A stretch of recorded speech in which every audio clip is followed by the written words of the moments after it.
Delighted to welcome into the studio today Michael Franzese. He is a former mob boss from New York, Colombo crime family, prominent leader known as the Prince. Oh, there he is. You're gonna see that he is here with me today. I thought it was gonna be a surprise after we got the show really going. He now hosts the Michael Franzese Show on Rumble. I've been a guest on there. He's also a motivational speaker. Guess what? He found a way out of prison. He's transformed his life. He's now a winemaker. I'll tell you about that in a minute. And you can follow him on Michael Franzese, Franzese. I spell that right? Franzese.com. And Michael Franzese on X and michaelfranzese.com. And I will tell you all about, well, I think I have a second talk about the wine. The website is franzesewine.com. Very popular alcoholic and non-alcoholic wine that is getting great traction. He'll tell us about that. And we will talk about this, how our country has become a familiar way of doing business to him. Talk about that right after this. Our laws as it pertains to substances are draconian and bizarre. The psychopaths start this way. He was an alcoholic because of social media and pornography, PTSD, love addiction, fentanyl and heroin. Ridiculous. I'm a doctor, for sake. Where the hell do you think I learned that? I'm just saying, you go to treatment before you kill people. I am a clinician. I observe things about these chemicals. Let's just deal with what's real. We used to get these calls on Loveline all the time. Educate adolescents and to prevent and to treat. If you have trouble you can't stop and you want to help stop it, I can help. I got a lot to say. I got a lot more to say.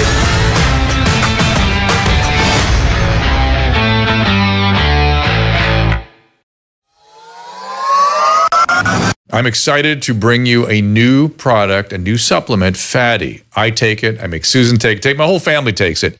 This comes out of, believe it or not, dolphin research. The Navy maintains a fleet of dolphins, and a brilliant veterinarian recognized that these dolphins sometimes developed a syndrome identical to our Alzheimer's disease. Those dolphins were deficient in a particular fatty acid. She replaced the fatty acid, and they didn't get the Alzheimer's. Humans have the same issue. And we are more deficient in this particular fatty acid than ever before. And a simple replacement of this fatty acid called C15 will help us prevent these syndromes. It's published in a recent journal called Metabolites. It's a new nutritional C15, pentadecanoic acid it's called. The deficiency that we are developing for C15 creates something called the cellular fragility syndrome. This is the first nutritional deficiency syndrome to be discovered in 75 years and may be affecting us in many ways, and as many as 1 in 3 of us. This is an important breakthrough. Take advantage of it. Go to fatty15.com/Dr. Drew to receive 15% off a 90-day starter kit subscription, or use code Dr. Drew at checkout for that 15% off, or just go to our website, drdrew.com/fatty15. As I said, Michael Franzese Show on Rumble. Check it out. Sign up. Follow him on X, Michael Franzese, Franzese, and michaelfranzese.com, and franzesewine.com. I'll hear all about how this all happened, but why don't we explain, and I want to get deep into the book. Where's my camera? Is that my camera there? Mafia Democracy, which is something has occurred to me more than once. That's what we're dealing with. And so I love the opportunity to talk to somebody who actually understands how that is or is not so, where that is or is not so. But I think the important thing is to start with where you started. So how did you start? How did you end up here? And my dad was a very powerful figure in the Colombo family. He was the underboss, which is the second in command. And this is in Manhattan, or is this Staten Island? It was really Brooklyn. Brooklyn. I mean, there were 5 families throughout New York, and we were based mostly in Brooklyn and then Long Island. Mm-hmm. And my dad was very, very high profile. He was, throughout my childhood, always under investigation, major target of law enforcement. I always say he was kind of like the John Gotti of his day. And in and out of prison, constantly getting indicted. He went on trial 3 times while I was, younger. Twice for grand larceny, once for murder, very serious cases. And fortunately, he was acquitted each time on that. And this was happening throughout my childhood.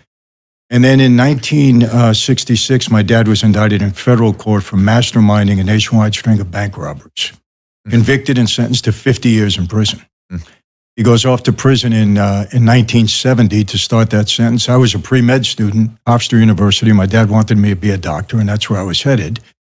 And at the same time, Joe Colombo, who was the boss of the family, I knew him well. He kind of took me under his wing. I started meeting a lot of my dad's friends. They said, Mike, why are you going to school? If you don't help your father out, he's going to die in prison.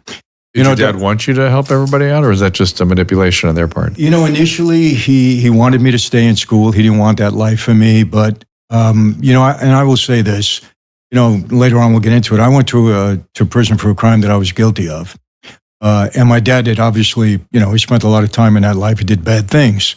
But that particular crime that he was convicted of, my dad was innocent of. Oh, jeez. And believe me, Dr. Drew, I'll take that to my grave. I investigated the case thoroughly. Every witness recanted their testimony. So I believed he was framed. And I wanted to help him out. And I knew I couldn't do that in school. So I met him in Leavenworth Penitentiary. I was in the visiting room with him and said, Dad, I'm not going to school. If I don't help you out, you're going to die in here. And we had a discussion, and that's when he kind of said, okay, but if you're going to be on the street, I want you to do it the right way. And he proposed me at that time for membership into the family. Did that mean some sort of ritual? Yeah, you go through a period when you have to prove yourself. And for me, I was a recruit for about 2.5 years. And I was 21 when he first promoted me. And then in 1975, I actually took an oath with 5 other gentlemen. And that's when I became a term as a made man. And then you moved up through the leadership there? Yeah, I had some success in that life. I knew how to use the life to benefit me in business and went on to make a considerable amount of money at that time, both legally and illegally. I had, a lot of things going. And in 1980, they made me a captain. Capo regime is the term. And from 80 until about 95, when I consider myself formally removed from that life, I operated as a captain.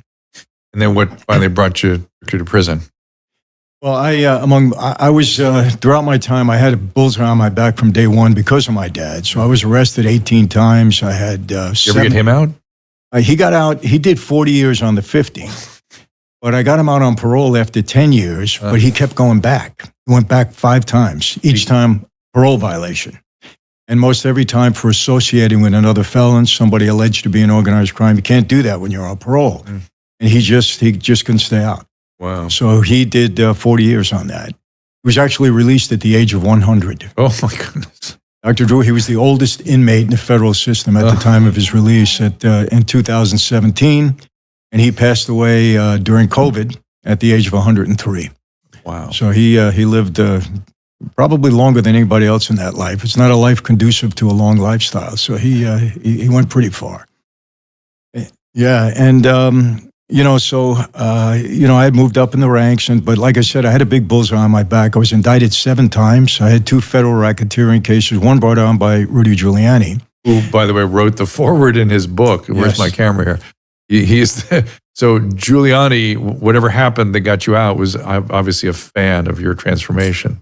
Yeah, I sat down with Rudy, and after 30 years, in the court, it was funny because when on my arraignment in the courtroom, he said to me, if I convict you on this case, Franzese, you're going to get double what your father got. I'm giving you 100 years.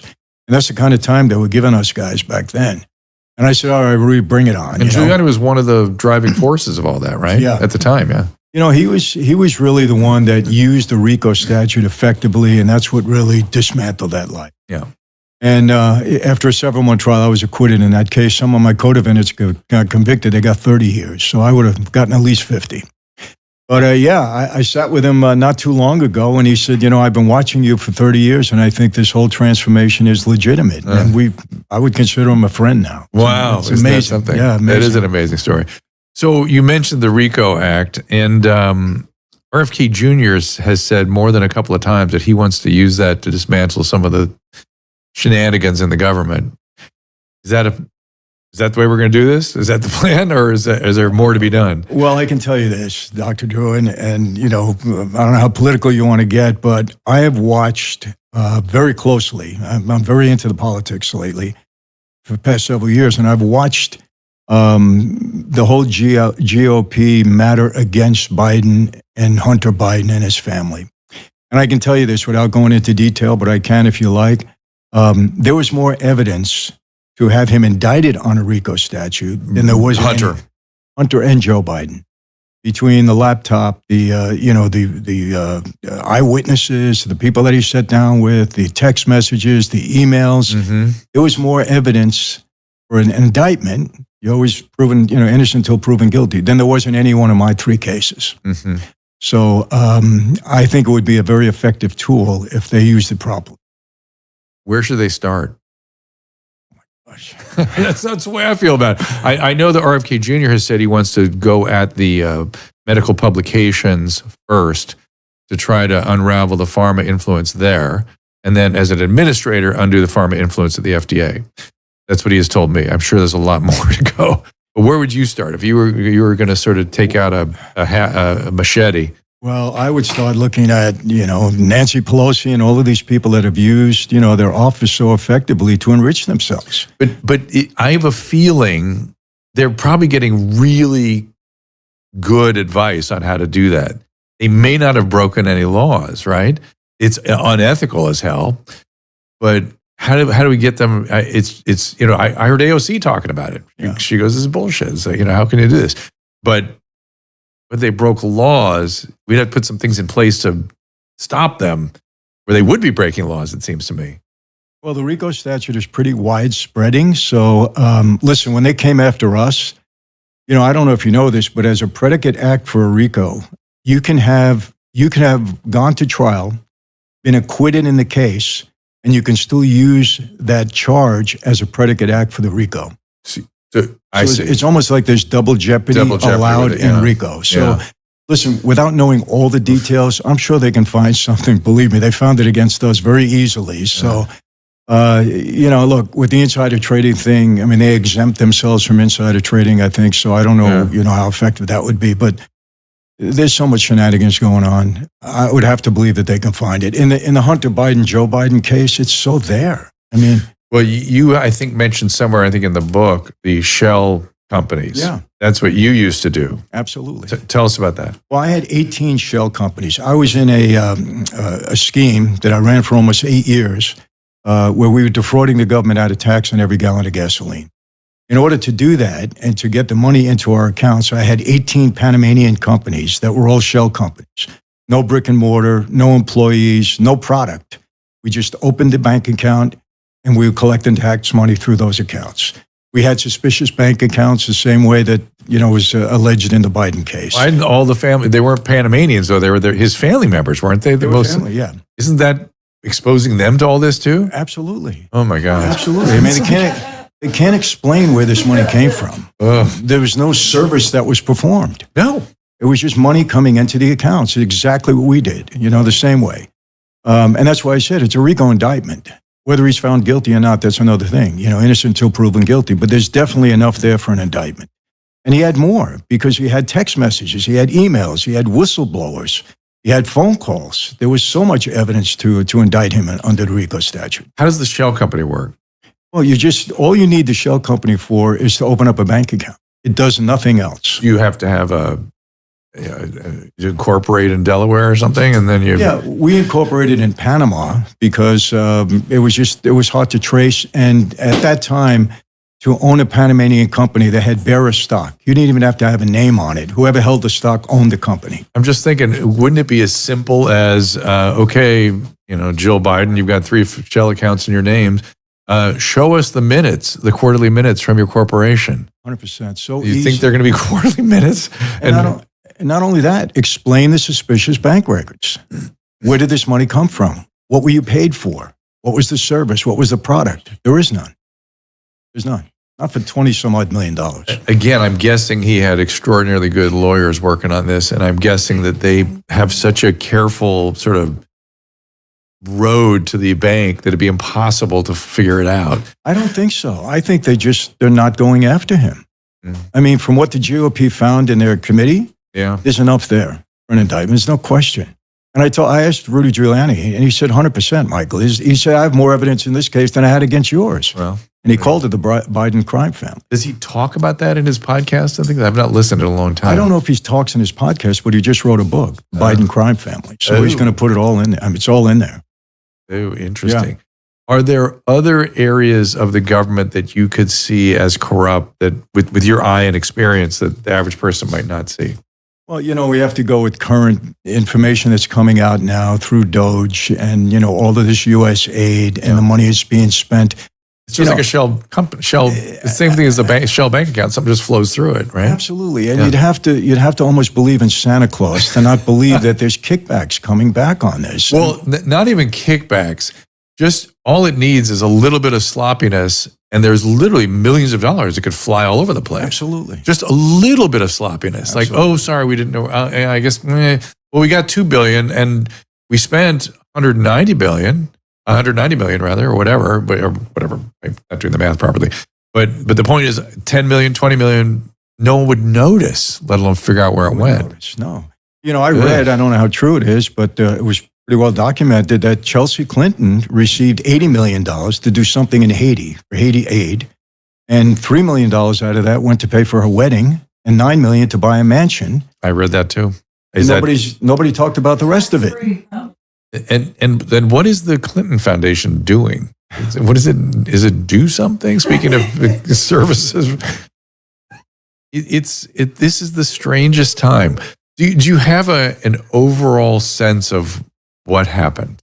I mean, you know what I mean? Is it I mean, let's step back and talk about the mafia families and how they really got going. It was just wrinkles in the system that some people saw that other people didn't, that they took advantage of. Exactly. Very simple. Exactly. It included a lot of behavior that was sort of established many, many years before, but ultimately it was just sort of wrinkles in our system that they could exploit, given what they knew about exploiting things like that. Yeah. Not different with the government, right? It's not different. And I'll give you an example, and I always say this, and people say, oh, why do you say this? When we were on the street, we had a lot of Democratic politician friends. As a matter of fact, the most powerful guy in the Democratic Party at that time, I won't mention his name, he's passed on now, but he's very close with us. And we had a lot of Democrats that we were working with. Why Democrats? They were easier to corrupt. The Republicans were always known as the law and order people. We stayed away from them, because they were always law and order. At least that's how the perception was back then. And Democratic leader at one time was getting me my licenses so that I can collect the tax money. And I was paying him. He was on a payroll, and he did a lot of favors for us. I always say this: what do politicians want? They want two things. They want votes and they want money. At one point in time, we controlled all the unions in this country. You control the unions, Dr. Drew, you control the country in a big way. Because Teamsters Union, you had 2.5 million members, plus their family, right? You had huge pensions funds, hundreds of millions of dollars, billions of dollars. And so politicians would do our bidding because they wanted the votes and they wanted the money. Is the teachers union another opportunity for some sort of RICO influence? Again, I don't like to speak out of turn because I'm hearing now what everybody else is hearing. But, from my experience on the street and dealing with them, I have to say there's a lot of stuff going on there. I mean, they're so in bed the teachers union is so in bed with the Democratic Party. I mean, you could see, they're just an arm of the Democrats, at least when Biden was in office and before that. Boy, were you living in California? You were here during COVID, right? Yeah. So you saw what they did to this state. Yeah. Yeah, it was wild. I interviewed some people from, it wasn't even the teachers union. I think his name was the teachers union. And I said, all right. I was like a secretary or something. And I said, all right. I said, okay, let's do this. What do you guys need? Let's go. We need gloves. We need the barriers. I said, all right, how long is it going to take? What are you talking about? What are you talking about? I said, how long? 2 weeks? 3 weeks? Let's do it. Actually, I think it was LA Unified I was talking to at the time because I was thinking in terms of the LA Unified system. And she was like no thought of returning to school or the kids returning to school. Yeah. And then when I pushed, she then complained that I was a racist and a sexist. Really? Yeah. She was an Asian female, and therefore I'm racist and sexist for pushing. It's like, I was just trying to let's get this going. What's holding this up? Get the kids back to school. It was after about 8 months or something. I could imagine it would have gone for another 8 months or 10 months, whatever it was. It was just. And look at the aftermath of that now. Did you see, by the way, oh my God, the aftermath was completely predictable. I was complaining about it from day one. I said, you're going to have depressed, anxious kids who lose their way because they don't get their usual developmental milestones. But did you see today Charlie Kirk talking to Newsom? I heard about it. Yeah. I was on a plane. Yeah. How'd that go? Well, interesting. One of the things Kirk got him into a trap where he said, Newsom said, "Oh, my son's a big Charlie Kirk fan." And Kirk goes, "Really, really?" And he said, and Newsom goes, "Yeah, but he can't go to school. He's at school now, so otherwise he'd come in and meet you." And Kirk goes, "Oh, you don't let your son miss school?" He goes, "Oh, absolutely not." He goes, "What about the 2 years for the entire state of California?" And I was like, "Oh, perfect. This is the best." It's funny you say that because my wife told me as we were driving here that they had sat down together. I didn't know it. And I said, Newsom is no match for Charlie Kirk. I think it worked out. I think it was civil. Yeah. I think it turned out civil. So we'll see. I'll watch it. So tell me more about how you got into the wine business and that's all that stuff, and out here in Southern California. Well, first of all, I've been drinking wine since I'm 10 years old. My grandfather used to make it in his basement in Brooklyn. He'd make homemade stuff and he'd make us drink it. It gets you tough. You got to drink it. He was an old Italian guy. Toilet wine. Yeah. And I remember how strong it was. With all my cousins, we all had to drink it. And so I love wine. Wine for me was always sit down at the dinner table, brings people together. It was always, I never go to a bar and order wine. So just about 4 or 5 years ago, well, actually less than that, 4 years ago, an Armenian follower of mine, young man, he came to me and he said, my uncle has a vineyard in Armenia. And we want to introduce that wine into the United States. What made him think of you? Well, he was a follower of mine. I meet this kid. He's heard you talk about wine and stuff. Yeah, no, he didn't hear me. I meet this kid. You got to hear the story. It's amazing. And I always love when I see a young man that's really, determined to make himself good. So he comes and meet me maybe about 5 or 6 years ago. And he says to me, Mr. Michael, he calls me, I've been following you since I'm 10 years old. And I said, 10 years old? Why would you follow me? Usually a celebrity, a sports figure. He said, no, I've been following you, right? So we got a little friendly, and then he approaches me later on about the wine. So I went into the business. I did my research on the wine from Armenia because I said, maybe it's Italian or, Napa Valley. But I did my research on it, tasted it. It was great. But I really went into business because of him, because he impressed me so much, And I said, wow, I'm going to help this young man really make a go of it. And we've been together 3 or 4 years now. But the reason he chose me is because, this story goes, and I think we're backed up by Forbes. They've done a lot of research on this, that Noah's Ark, when Noah's Ark landed, it landed at the foot of Mount Ararat. The flood subsided. Yes. And under the new civilization, that's where the first vineyards were grown.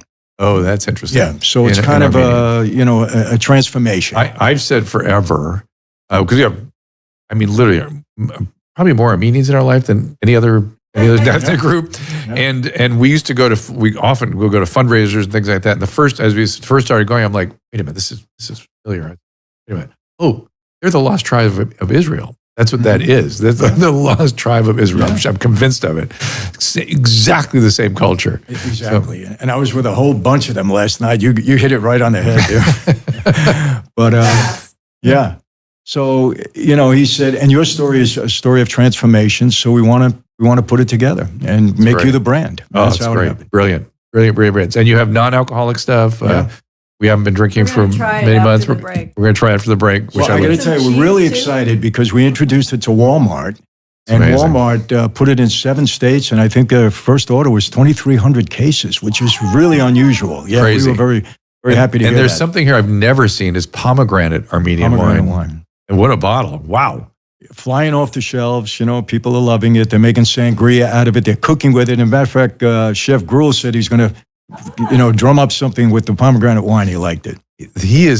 I was thinking about, we both have done his podcast with him and his wife. And I was thinking just this morning in the shower, I think I was thinking about how easy he makes everything look. Yeah. But I thought, oh, he was doing like magic.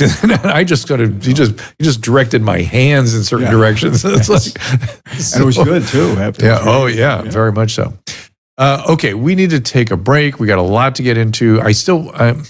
Maybe before the break, I think the wine is enticing me to want to take the break now because you said you're gonna. Oh yeah, okay. It'll be well after the break. But I want to hear the one thing I want to hear about before we go more deeper into politics is let's just do this now. Is your transformation? We really didn't talk about that. What was that? Well, I have to say this, and I want to be really clear on this.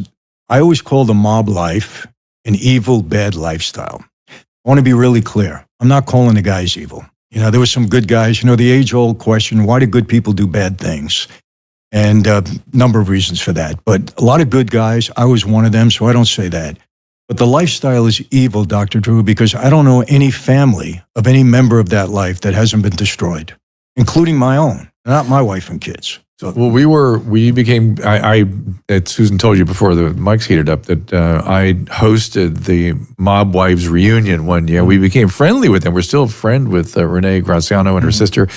And I've heard over and over, they sort of preoccupied by how much this affects their lives. Yeah. But they also cling to it at the same time. It's very interesting. Well, it is. And you know, what happened is, I mean, my mother passed away in 2012, 33 years without her husband. Mm-hmm. And at the end of her life, her relationship with my dad was ugly, because she blamed him for everything that went wrong, and rightfully so. I saw that a lot in the Mob Wife stuff. Yeah. That's a common reaction, right? It's common. And, you know, she had basis for feeling that way. And, you know, I had a sister, died of an overdose of drugs. My younger sister, 41 years old, was never mentally stable. She passes away at 41, smoked it. It was just terrible. Didn't take care of herself.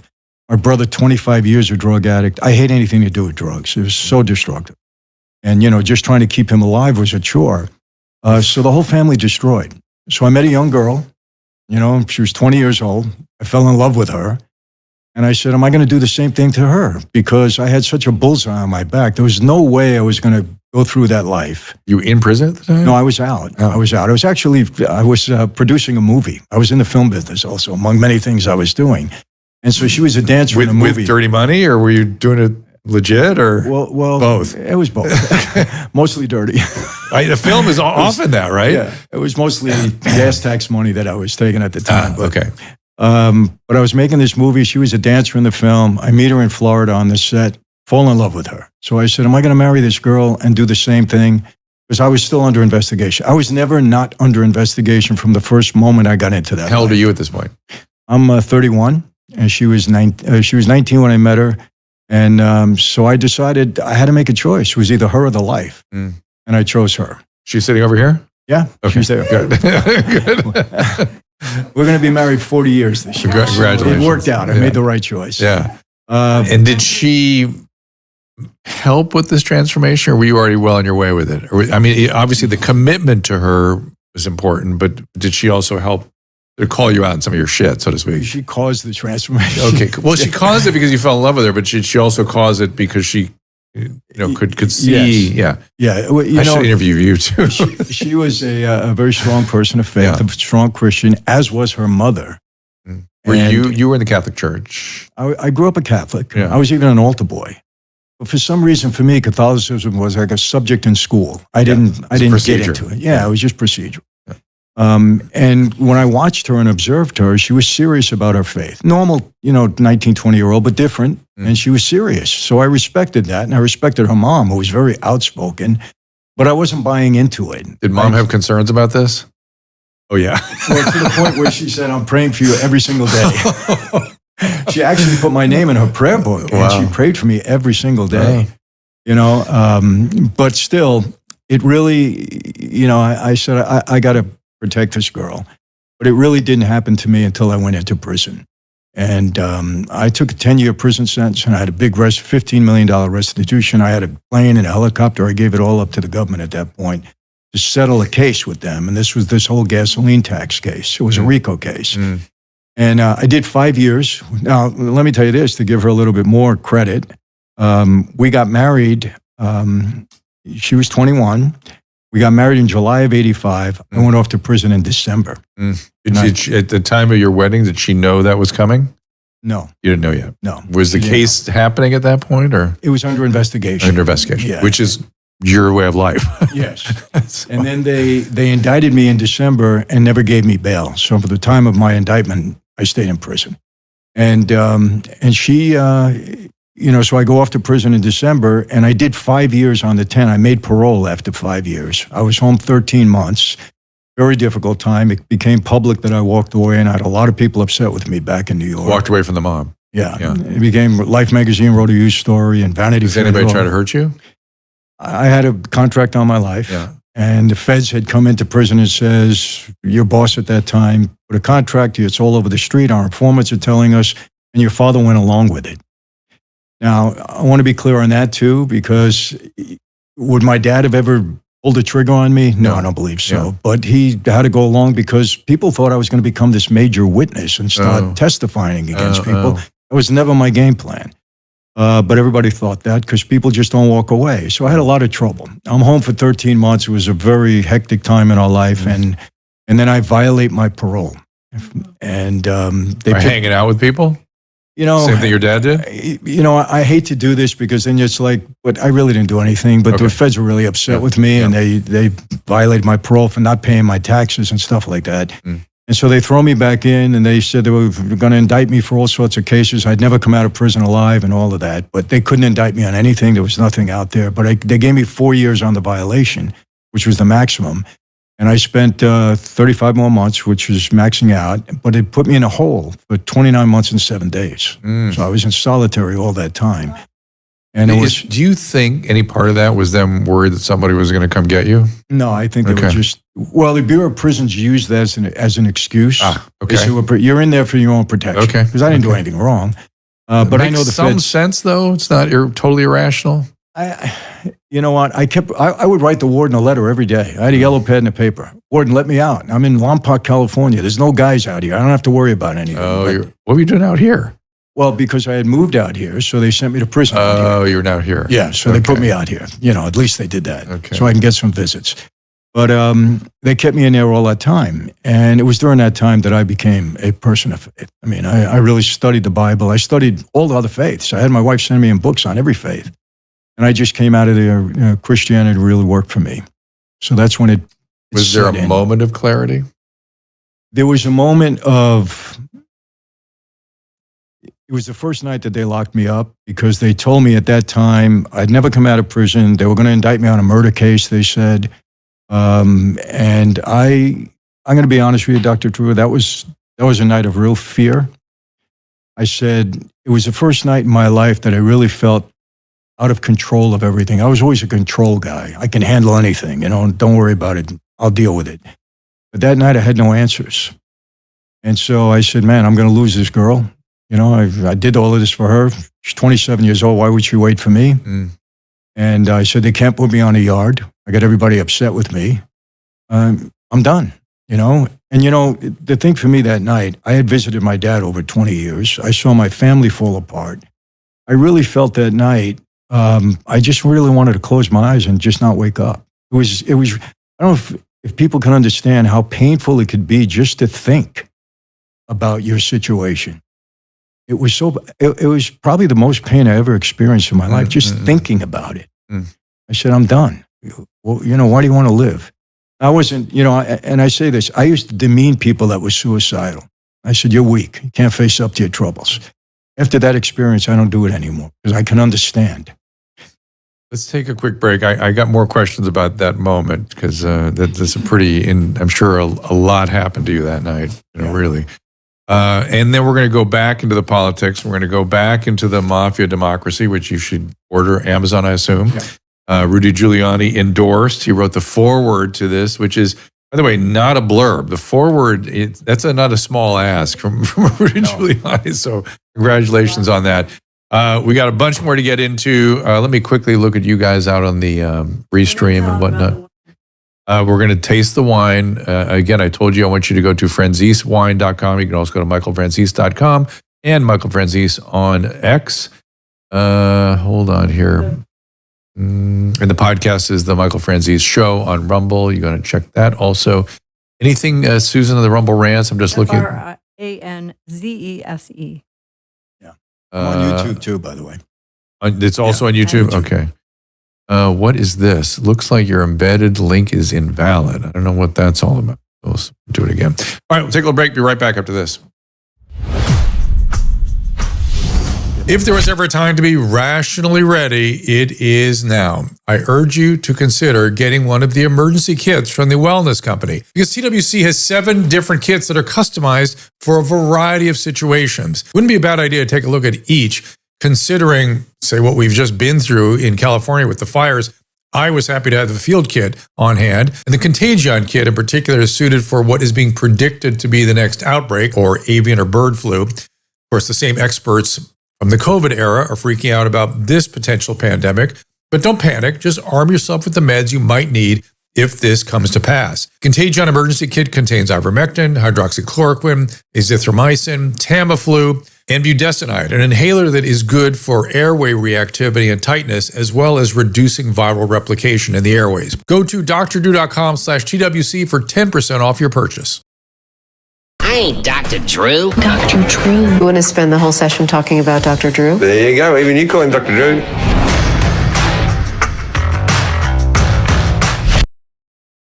And they're constantly innovating at Paleo Valley. They bring you what you ask for. If you have a coffee conundrum, well, we stir in, of course, the chocolate grass-fed bone broth powder or the new salted caramel. Don't put the original savory in your coffee, as I did. That's not meant for coffee. Mornings seem better. It's suited for the coffee, of course, and we'll save the caramel sometimes for our pre-show. 80 calories per scoop. It's a whole lot less than eating one of the so-called energy bars. They're out there, great for maintaining nutrient-dense protein. There are 13 grams of protein, and it controls appetite beautifully. Again, the bone broth is made with bone, not hides. Competitors should really be called hide broth. Get both the caramel, salted caramel, and the chocolate, and try the new Savor original variety for soups and cooking, that kind of thing. And do not forget their superfood bars, which is based on the bone broth. And has multiple, it's very nutrient dense with other sources of nutrients. Again, you can rely on Autumn. Be very cautious with the sourcing of that. What, Susan? She likes the lemon meringue. Lemon meringue. Okay, I'll have the chocolate myself. Red velvet cake here. Go to drdrew.com/Paleo Valley for 15% off your first order. And once you love it as much as we all do here, you can subscribe to save 20%. drdrew.com/Paleo Valley.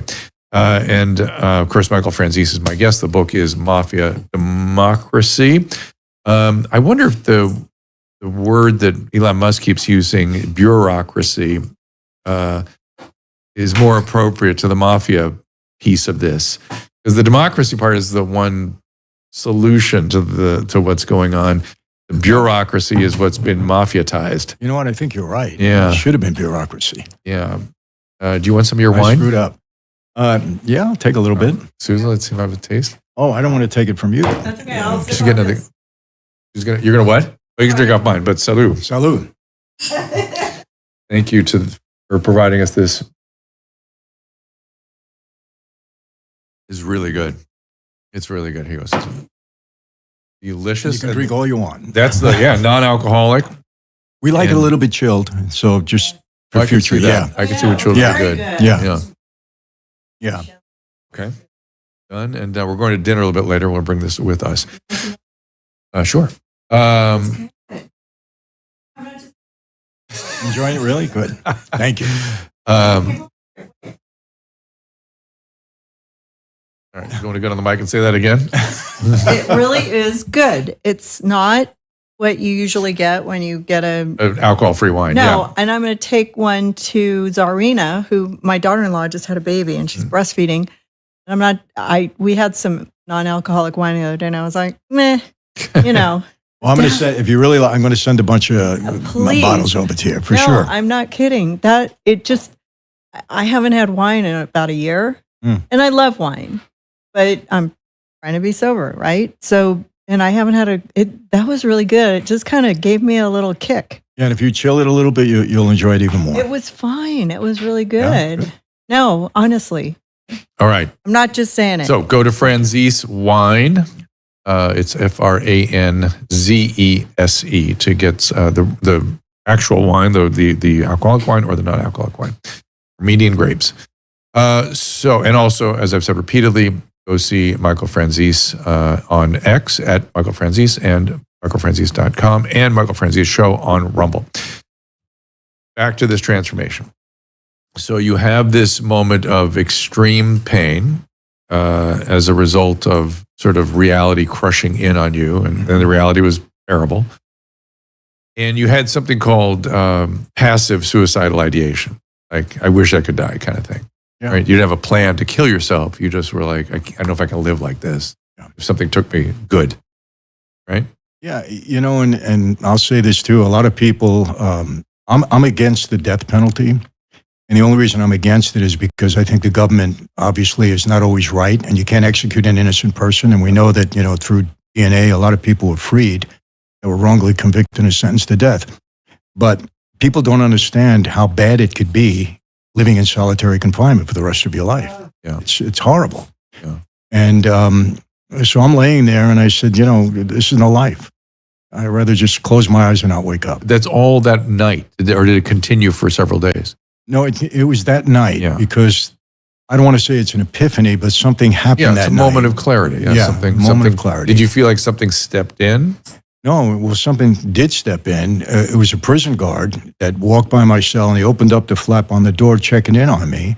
And I was laying down, and normally in prison, I was, doing my thing. And he looked at me and he said, "Franzese, you okay? You don't look that good." And I said, "Get away from me." And I really chased him. I said, "I don't want to see any of you guys tonight. Leave me alone." And he left, and he came back within 2 minutes, and he pushed a Bible through the slot on the door. And it fell on the floor. And I was kind of groggy, and I heard like a thump, and I looked down, and I saw it was a Bible. And I actually got mad. Right. Yeah, I said, "I don't want a Bible." And I'm laying down there, and I don't know, just everything. You feel sorry for yourself. A lot of emotions you go through in a short time.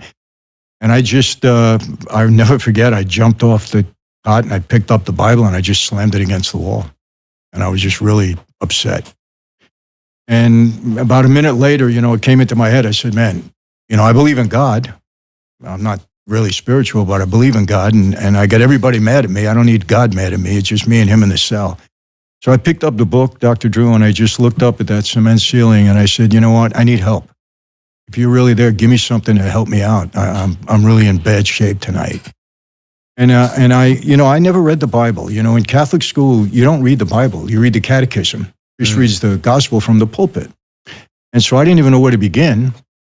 And it just fell open to the book of Proverbs. And I started reading Proverbs, which was enlightening to me because I'm a very analytical guy. I'm a guy that my whole life I had to deal with evidence, from helping my father, helping myself. Evidence was everything in my life. Show me the facts.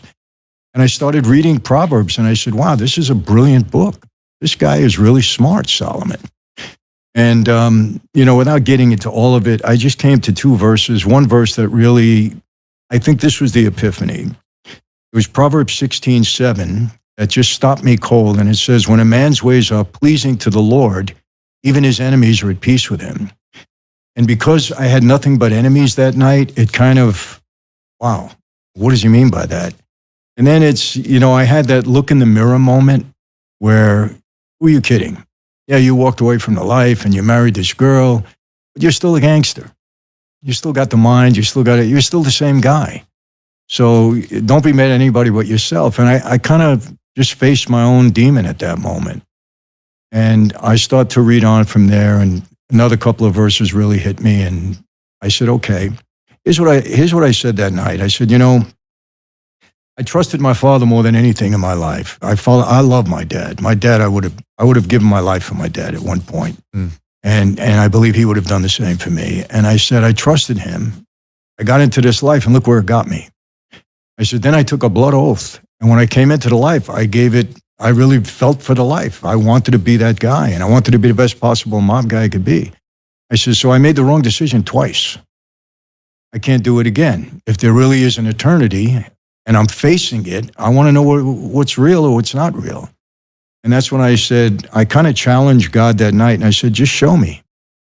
And for the next 29 months and 7 days, nonstop, I mean, if you see my prison Bible, there's more of my notes than there is scripture in there. I mean, I put notes on everything. And then I had my wife send me in books on every faith, and I just started studying. And I had a Sony Walkman. I would listen to Pastor Greg Laurie. I don't know if you ever heard of Greg. No. Yeah, he's a huge pastor out here. He's got Harvest Crusades he runs every year. He's actually been at the White House several times. And I started to listen to him, and he was helping me interpret scripture when I had an issue with it. He didn't know it, but he was doing it, and just happened to work out. And I just came out of there, I don't want to say a different person, but I came out feeling different. Mm-hmm. I really believed in God at that point, and I believed in Christ. And it's carried me through the last 30 years. Interesting. It's a great story. St. Augustine had a moment like that. To pick it up and read. Yeah. And he opened to a page, and that's where he started. You mentioned your mind was the same. I've always been a little bit fascinated by, fascinated is not the right word. Ignorant is a closer word to how the criminal mind works. Because whenever I work with people with have issues that I could usually work with, I can always tell when there's a criminal piece in there, because I'll get somewhere where they just go, everything's bullshit. I can't trust anything. I can't trust anybody. So I can't trust you. I can't trust whatever. And they just, whatever. Everything's kind of sort of bullshit. Is that what, am I onto anything with that? Is that part of that mind? Or was it because you were in such a system, it was the system mind you were a part of? No, I can't say that about myself. I normally do it the other way. Well, it depends who I'm dealing with. A lot of times you start out at 1,000% with me. As a matter of fact, I think I'm less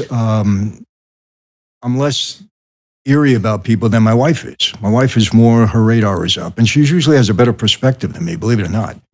But when I was on the street, it was different, because there you have to watch everybody. Yeah. It's a tough life to navigate, especially if you were somebody in my position where you had law enforcement and the street to worry about. So I was always pretty keen back then, but it's changed now. But, I have to ask you something. Yeah. Because I had this conversation with Jordan Peterson, and we were talking about lying. Yeah. And I said, my father always said something to me, and it really hit home, and that's what I've practiced throughout my life. My dad says, I'll never lie to hurt anybody. Understand that, son, but I'll lie to help somebody. And when I said that to Jordan, he said, well, you're a liar then, if you believe that. And I said, well, why? I said, if I want to help somebody, or I don't want to put them in trouble, why would you consider that wrong? I just want to know what your feelings on that. I don't know, was he calling it wrong, or was he just calling it matter of fact? I mean, a liar is a liar is sort of what he's saying. Liar's a liar. Yeah. Basically. And I don't know how you could survive in that business without lying. You'd have to. But in a way, that's sort of getting at what I was talking about, where you don't trust anything anybody's saying, right? Because you assume you might trust it, but you start with, we'll see. Well, yeah, I mean, business-wise, absolutely. And if I don't know somebody, I'm careful that way. But I like to give somebody a shot first and see. Like I tell my son-in-law's future, that you start out at 1,000%. You can only go down from there, or you can stay the same. That's it. Maybe get better. How was Jordan Peterson? Would you learn something from that conversation? Or it was a great conversation. I'm sure of it. It was very deep. Jordan went very deep into the psychology. He was very interested in my time in solitary. Well, he has this. He's one of the only people. I got to him 15 years ago, or 20 maybe, where he's very oriented towards the Christian scripture. And he was sort of pulling together psychology and anthropology, which is something that interests me greatly.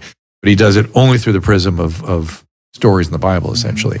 Did he start to go back down those? We didn't go into that too much. He was more interested. He was really analyzing me. It was kind of an analysis, but it was a good conversation. It was very deep, probably the deepest I've had up till that point. Was he worried you hadn't changed for real?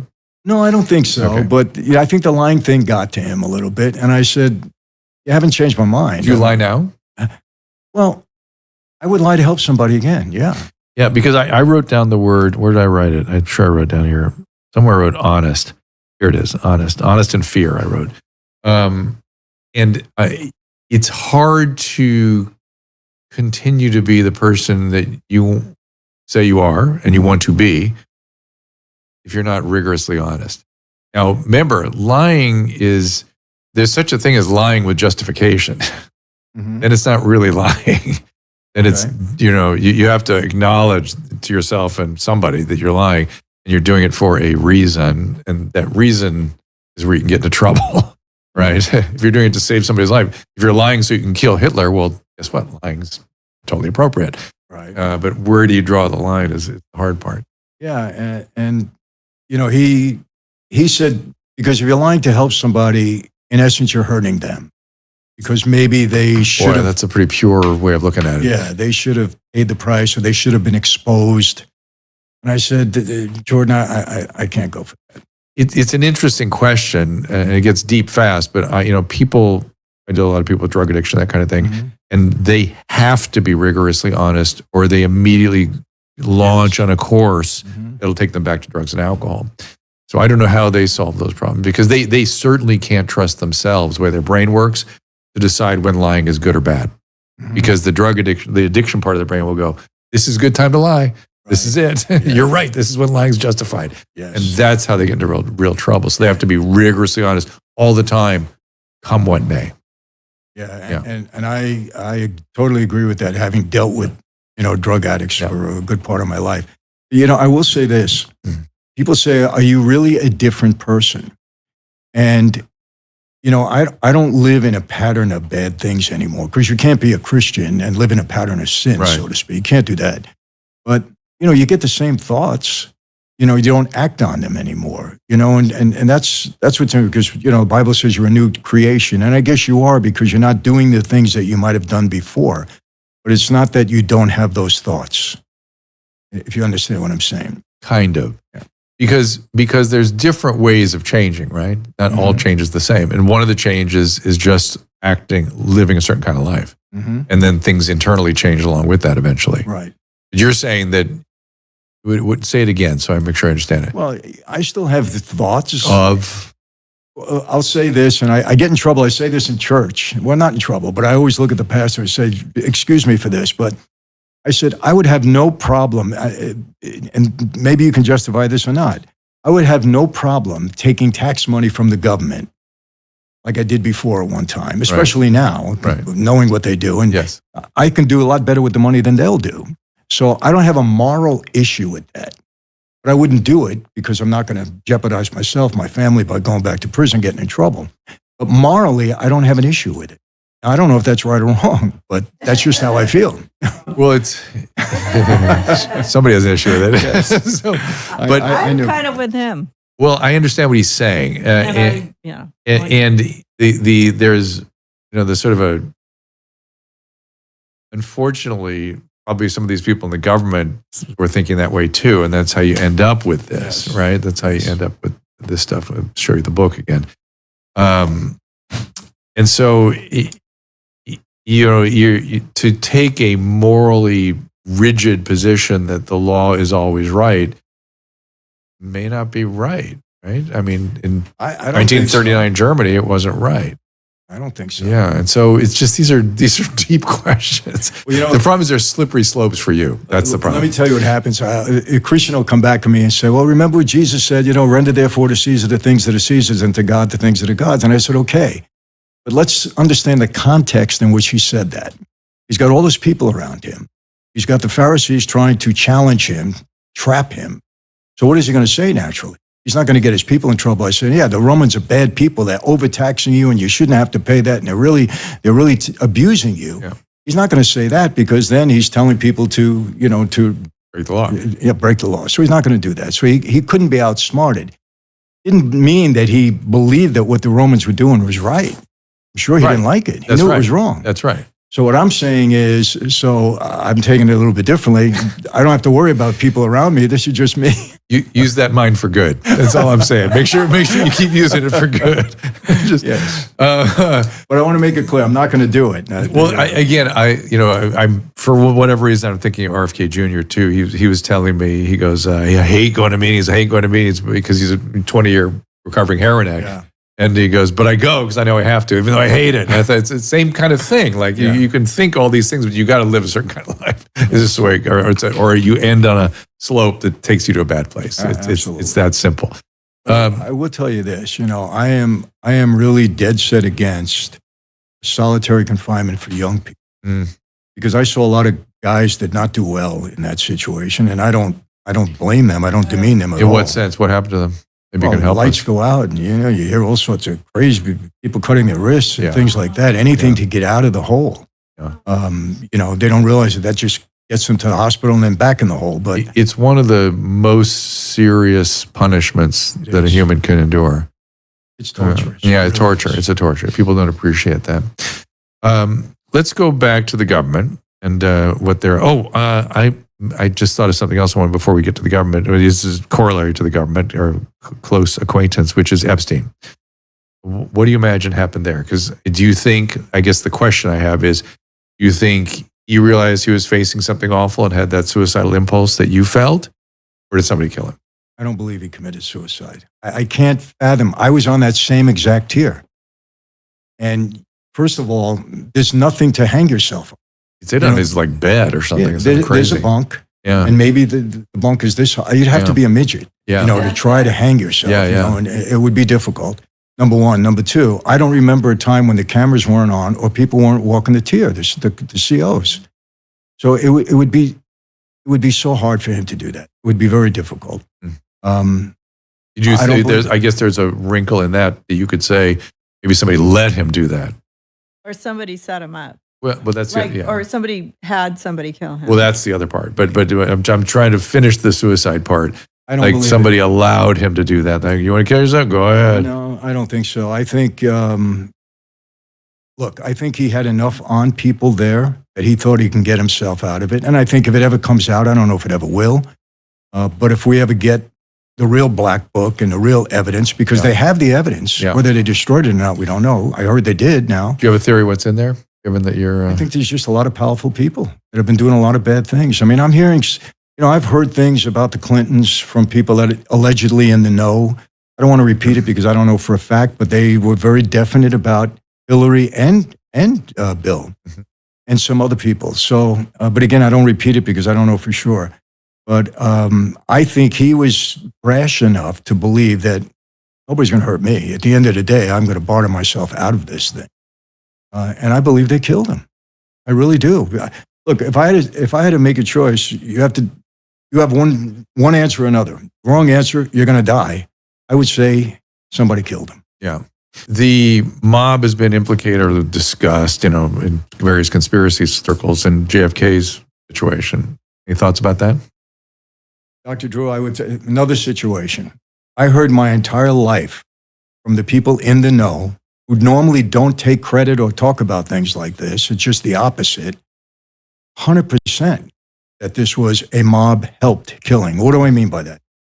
They didn't set it up. I don't believe they set it up. Hated the Kennedys enough, and they had reason to hate the Kennedys. Robert Kennedy went after the mob after a deal was made for them to back off. We delivered Illinois for them. That's a fact. Jack Ruby, 100% was a mob associate. All the way going back from Chicago to Dallas to New Orleans. He was 100% hooked up. The strip clubs were owned basically and operated by people in New Orleans. With him. He was the operator. And he was the guy that was designated to kill Oswald, to clean it up. Was that ahead of time, do you think? Or that once it had happened? No, ahead of time. I believe it was ahead of... Look, it was the third or fourth or fifth time that they came to us for something. Yeah. They did it in World War II. They did it in, with the... what was I going to say? When they wanted to execute Castro, they were trying to kill Castro. They came to us to do it. They were supposed to poison him. It didn't work, but they came. These are facts. So I'll tell you what the real measure of this is. If we ever do get these documents, the classified documents, they have tried to say that Jack Ruby was not a mob associate. They tried to take that away. If those documents say that, you can throw everything out because you 100%, and they knew he was. So I want to see what they say in those documents about Ruby, because if they try to wash that over, then forget it. Then the whole thing's gone. It's all garbage, as far as I'm concerned. And I would stake my life on. And I want to go back one. Good. Do you have any questions? Is anything? I wish I had a psychic medium here. Somebody on Rumble, J-Wink, said, Drew, please ask Michael why the mafia didn't just put one of their kids in control of the casinos and set back and make millions legally. Well, we were in control of the casinos for quite some time, and then that fell apart when really corporate America came in and started to buy everything up, and we sold. So we had a lot of control. I mean, we built Vegas. There's no question about that. No doubt about that. Yeah. But some of those guys are still there. Yeah. Low key. Low key, but not necessarily in an ownership position, or at least not a direct managing position, but they're around. People talk about them. Yeah. Some of the people that deliver some of the tablecloths and all that stuff, they're still mob affiliated. That's so funny. Yeah. I want to drill. Barsh sent me a text about somebody, Mighty Megatron. Is that the one you're asking? Was that the question?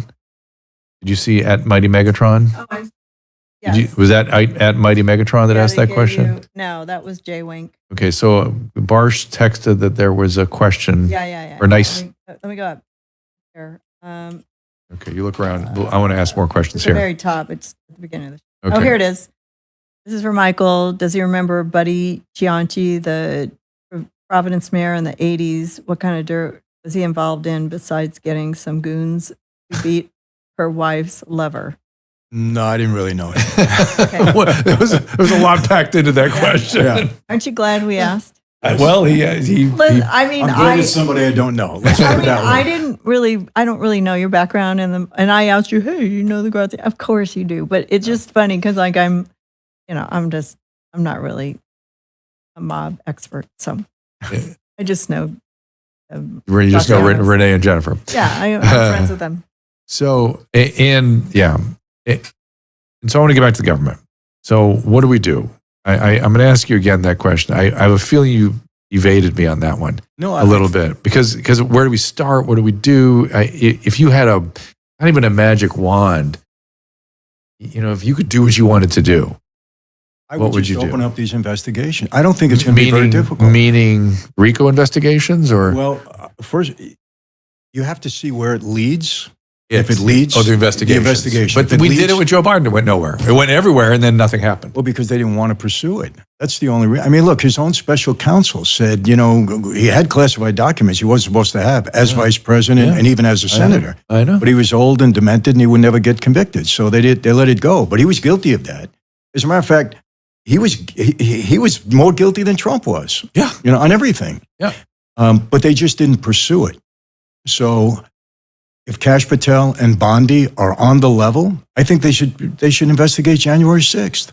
That whole thing. I mean, I spoke to two of them that were pardoned. And these people did nothing. Yeah. They absolutely did nothing, went to jail for no reason. And I think that's a story about a lot of people there. They should investigate the whole committee, how it came about. The fact that I think Kash Patel said it.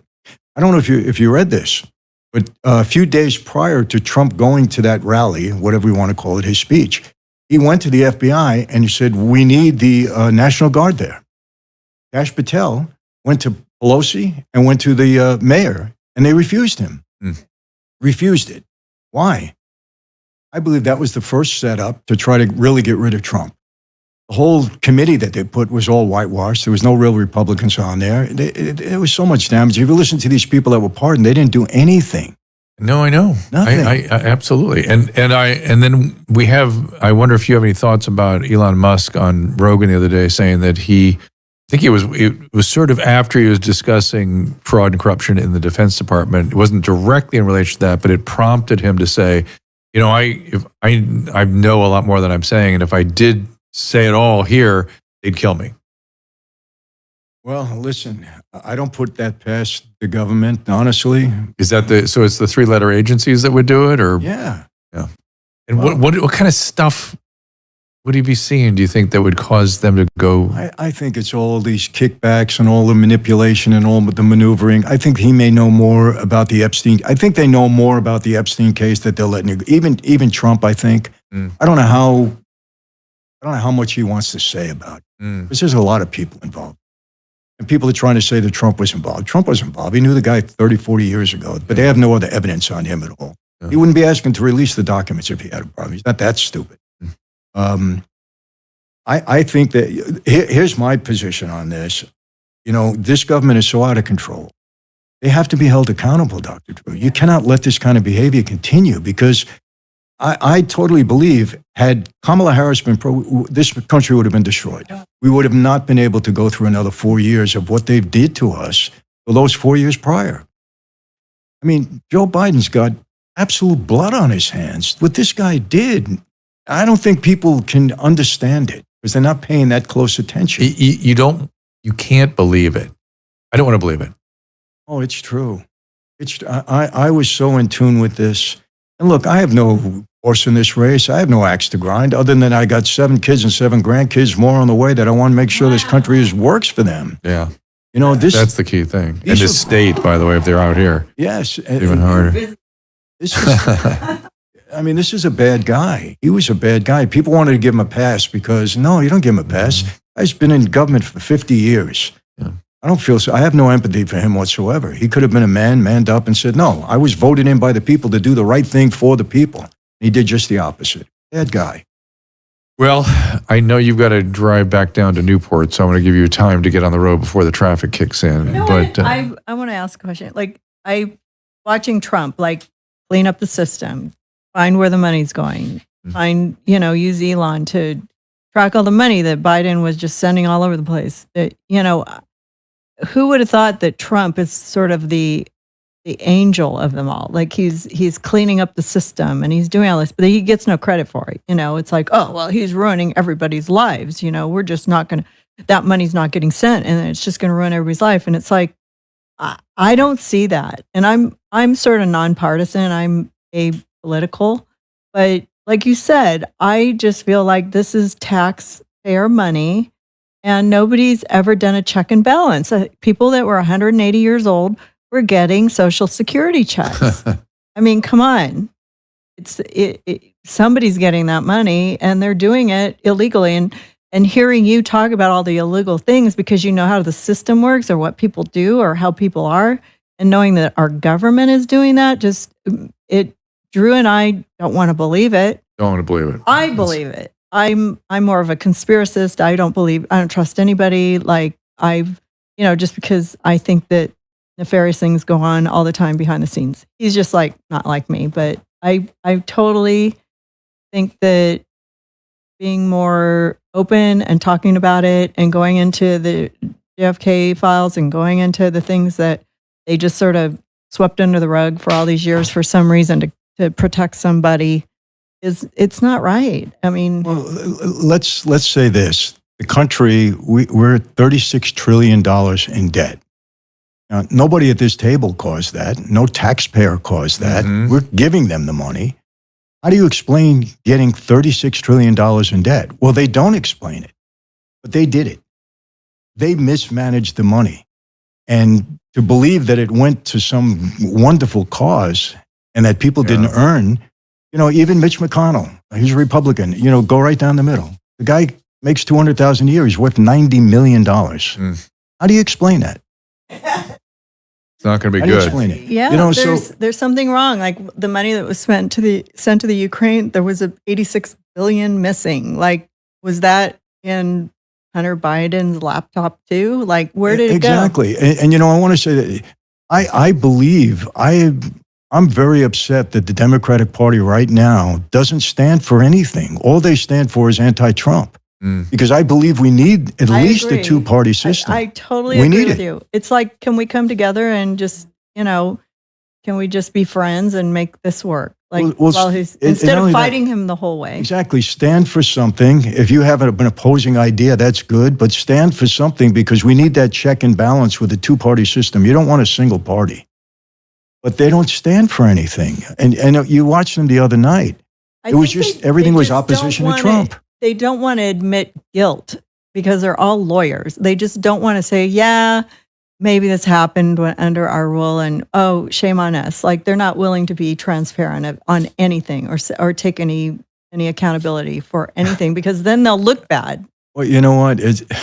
It's almost laughable if it wasn't so serious to sit back until I'm saying, how are these people even thinking? There's no common sense involved in their antics and their actions. It's only anti-Trump. And look, Trump is no angel. Nobody's saying he's an angel. No. But at least, what he's trying to do now, I believe he's draining the swamp. He said he was going to do it. He's going, they're accusing him of things that make no sense, that there's no truth to it. And I always tell people, tell me what he did wrong. Just tell me, and if it's right, I'll agree with you. Yeah, tell me too. what he did. And they can't come up with anything. The fact that whenever Trump says he's going to do something, like the first 4 years, we were like, oh, yeah, right, he's going to build a wall and make somebody else pay for it. He did it. Anytime he says he's going to do something, he does it. If he's going to cut taxes for seniors and say it, he's going to do his damnedest to do it. If he's going to give waitresses no taxes on their tips, he's going to do it. And that, but people need to listen and say, oh, wow, this could actually happen. Not just all the promises and the BS that we usually get from politicians. I think people are seeing through this now. I was very encouraged to see, November 5th, how many people voted Republican. They didn't necessarily like Trump, I think many of them, but they just said, hey, we had enough of the other We have stuff. to do something. Yeah, I think that's right. He cracks me up. I'm sorry. He's hilarious. I know. It's like, just buckle up, everybody, and get ready for the ride. Let's do it. Emily Barsh is saying we should get a January 6th. Somebody was convicted on January 6th on the show. A prisoner, she calls it. It's a good idea. It's a great idea. Or a couple of them. If you need, I have the attorney for a number of them. You can get them. Great. And bring Michael back, too, because it's just so crazy. Our whole system's Well, thank you for the wine. Thank you for the time. Again. Thank you he literally got off a plane, came right in from Chicago and dragged his poor wife here with us. Thank you for being here as well. And thank all of you for joining us. Susan was watching carefully on the rants and on the restream. I watched a little bit of what you guys are talking about there. Are your kids all in California now? Or are they all? 2 of them are back in New York, 5 out here. Well, congratulations on, God so bless much, you. so much. Let's get the book, everybody. And longevity, you're going to have 7 100-year-olds. Mafia, democracy, or bureaucracy, as we discussed, as well as get some of the wines at Franzese Wine. Go watch the Michael Franzese show on Rumble, Michael Franzese on X, and michaelfranzese.com. You'll get it all. So, Michael, thank you for being here, and we will see you all. Let me double check. Tuesday, Caleb, is that correct? Tuesday. Oh no, I think Kelly Victory is going to be. Yeah, we have Kelly coming next week. We have to go. We have to go see Vince from V Shred. Yes, right. And then and then we're flying. Some of the stuff on the calendar, things started to get rearranged. So we do actually have shows coming after March 27th, and some between the 18th and the 27th. But those are getting filled in with guests. Okay, and the 14th, Winston Marshall. That's awesome. Isn't that my friend from England? The gentleman that was from the band, Mumford and Sons? Mumford and Sons. Yeah, Grammy winner. Yeah, and he got famous for, every rock star. I have no idea who No, he was famous for going to the Oxford Club and debating Nancy Pelosi and destroying her. So that's what's coming up. We've had to move some stuff around. That's why the Kelly looks a little less complete. Dr. Alejandro Diaz is somebody you saw Kelly and I interview about a year or 2 ago. He is now part of the wellness company. He has got some really interesting things he's observing from around the world. So join Kelly on Tuesday at 3. Everybody loves Kelly. I believe, and then join us Friday. I'm looking at the schedule here. This will be noon Eastern. Is that correct? Friday, yes. Noon Eastern or noon Pacific? Caleb, help me with that. Noon Pacific. Yeah, Fridays are usually early because Caleb has to. I got babies.